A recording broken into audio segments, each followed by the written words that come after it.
Listen, I live in a tiny kingdom called Caltes.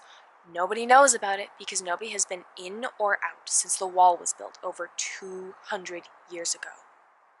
It's a kingdom of overcrowded villages filled with poverty and hunger, and a castle with a full kitchen and 8 inhabitants, ruled by none other than the great Luther of Caltes, my grandfather.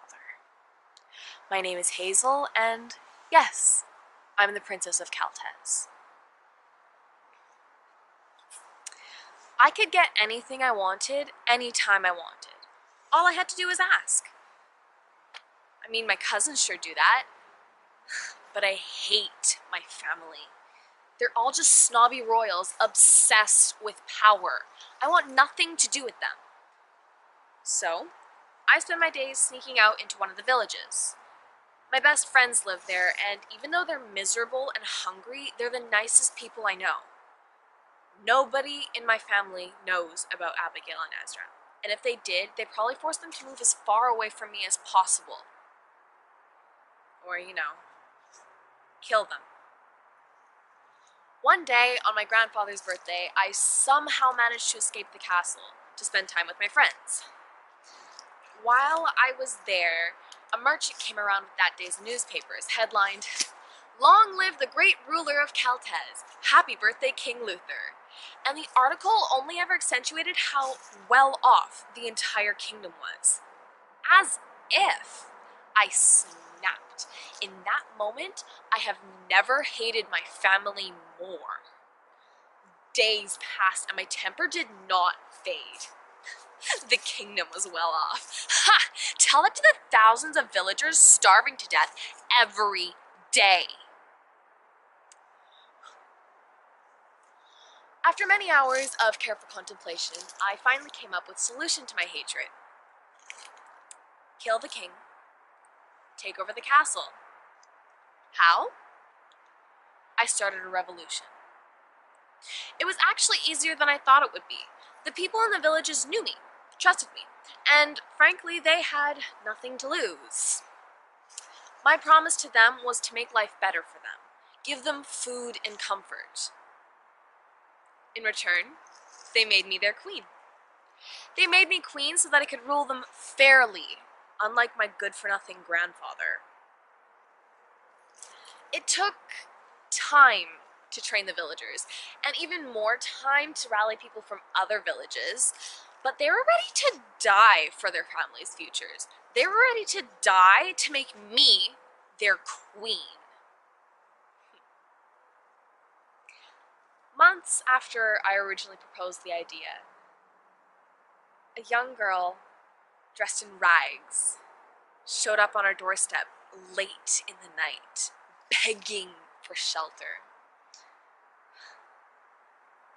My grandfather didn't give her half a chance before he killed her. He didn't want to have her filth entering his castle. It was bad enough her blood now stained the floors. I was furious. I left the castle that same night and readied the villagers for attack. They were still a little rusty with their fighting, and some were worried about my impulses, but I was their queen. They would listen to me, and I couldn't wait any longer. We attacked. At first, things were going well, but soon after the battle had started, the king rallied his forces and started shooting down the villagers one by one. The villagers weren't ready. I knew that as soon as I ordered them onto the castle, but in my blind rage, I doomed everyone without a second thought. I watched as Abigail and Ezra were shot and fell lifeless to the ground. I watched as all the good people in my life, all of my friends, were taken from me. My rage brought down a few soldiers around me, but there were too many. They managed to take hold of me and dragged me into the throne room, leaving a sea of dead bodies behind us.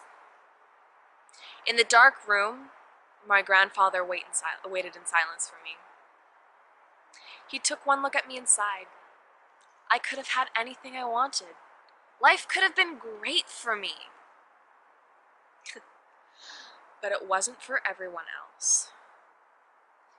I was still struggling against the guards when I heard him order them to kill me. I stopped moving. Abigail and Ezra were gone. I hated my family. There were no villagers left to rule. I had nothing to lose. As the knife was stabbed into my back, I had one last thought. At least I died a queen.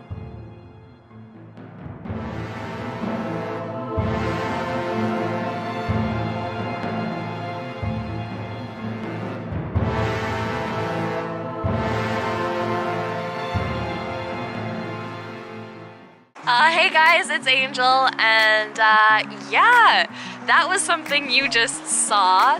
That was my very first drama scene. See, I joined the drama class in my school this year, and one of our first assignments was to write a tragic hero monologue, and bam, that's what you just saw.